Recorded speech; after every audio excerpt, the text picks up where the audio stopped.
과학에 대한 모든 궁금증을 풀어주는 궁금한 S 시간입니다.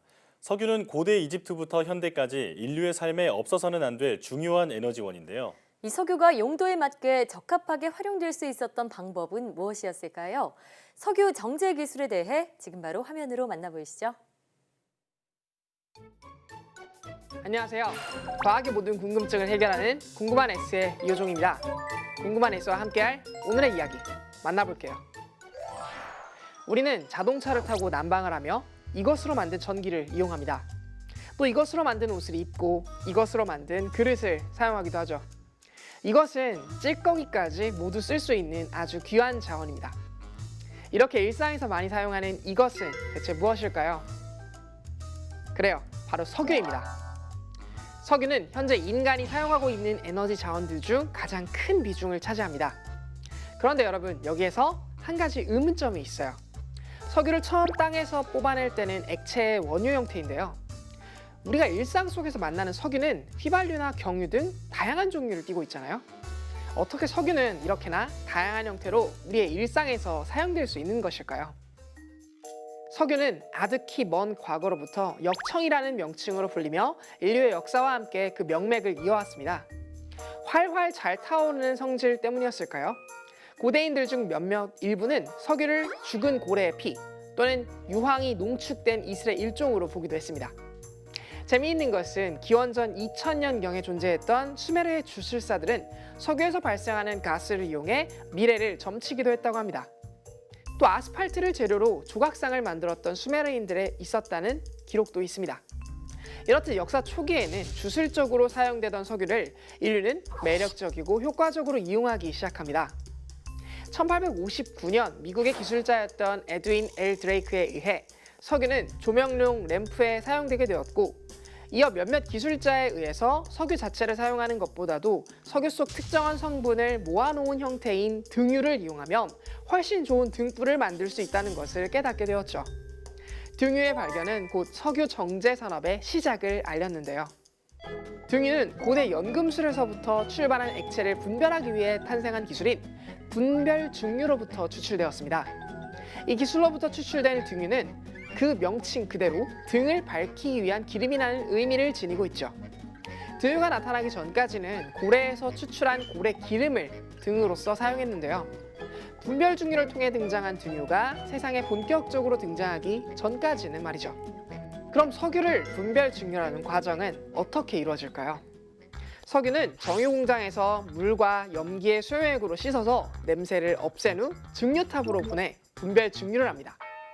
증류탑의 가열 장치에서 370도로 가열되어 기화된 상태로 증류탑 내부에 들어가 끓는 점이 낮은 성분은 위쪽에서, 끓는 점이 높은 성분은 아래쪽에서 분리되어 나오게 되죠.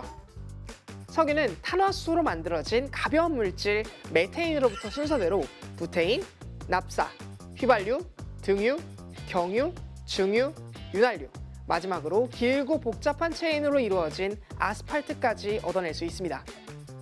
석유 내부에 있는 특정한 물질들 중 일부를 용도에 맞게 적합하게 이용했을 때 가장 효율적으로 기관을 동작시킨다는 것을 인류는 깨닫게 되었던 것이죠. 그런데 여러분, 석유는 탄소와 수소로 이루어진 탄화수소의 혼합물이라는 건 알지만 뒤죽박죽 섞여 있던 탄화수소를 어떻게 각 용도에 맞게 분리해낼 수 있었을까요? 정답은 바로 탄소의 개수에 있습니다. 탄소는 석유를 이루는 물질의 골격을 담당하고 있으며, 이 탄소가 얼마만큼 서로 길게 늘어져 있느냐에 따라서 메테인으로부터 시작한 여러 탄화수소 물질들을 만들게 되는데요. 이들이 서로 당기는 힘은 분자들 사이의 반대를 발수 힘, 즉 분자의 부피에 비례하여 만들어지는 힘입니다. 그렇기 때문에 탄소 사슬이 작으면 작을수록 분자 간의 인력이 작고, 이 때문에 쉽게 기화될 수 있는 특징을 가지고 있습니다.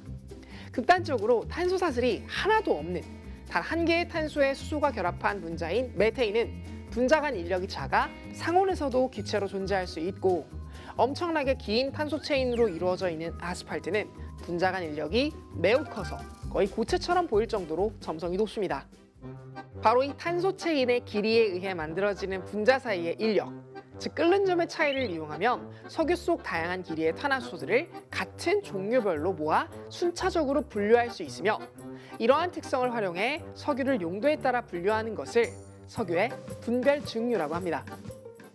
그런가 하면 최근 CDU, 가동률이 높아졌다거나 투자가 늘어났다는 뉴스를 보신 적이 있을 거예요. 도대체 이 CDU란 무엇일까요? CDU란 쉽게 말해 분별 증류를 이용해서 원유를 끓는 점으로 분류를 해주는 공정입니다. 또한 몇몇 특정 성분들의 분자 구조를 유용한 형태로 바꾸는 리포밍과 분별 증류의 가장 최하단에 남은 AR, 즉 대기압 정도 수준에서 매우 끈적끈적이는 형태로 남은 아스팔트와 같은 잔사유에 긴 사슬을 부숴서 연료나 원료로서 이용 가능한 형태로 바꾸는 크래킹에 꼭 선행되어야 하는 매우 유용한 기술입니다. 단순히 가열에 의한 분류뿐만 아니라 압력을 조절하거나 촉매를 이용해 새로운 형태를 분류, 그리고 합성하는 선행 과정으로 원유 속 물질들을 훨씬 더 다양하고 유용한 형태로 전환하는 기술이 바로 이 CDU, 원유 증류 공정에 포함된 기술이죠. 이렇게 여러 공정을 통해 분별 증류된 석유는 다양한 곳에서 이용되게 됩니다. 요리나 난방으로 이용되는 LPG, 승용차의 내연기관을 가동하는 데 쓰인 휘발유, 합성수지, 합성 고무의 생산에 중요한 나프타, 항공기, 제트 엔진을 구동하는 데 쓰이는 등유, 화물트럭에서 이용되는 경유, 화력발전소나 공장지대에서 사용되는 중유, 마지막으로 도로 위 포장에서 사용되는 아스팔트까지 용도에 적합하게 사용되고 있죠. 석유가 인류의 역사와 함께 등장해 지금까지 존재감을 강력하게 드러낼 수 있었던 것도 이 분별 증류 때문이 아닐까 싶네요. 그럼 궁금한 S는 여기에서 이만 인사드릴게요. 과학에 대한 궁금증이 있다면 언제든 유튜브에 사이언스 투데이를 검색해주세요. 이상 궁금한 S였습니다.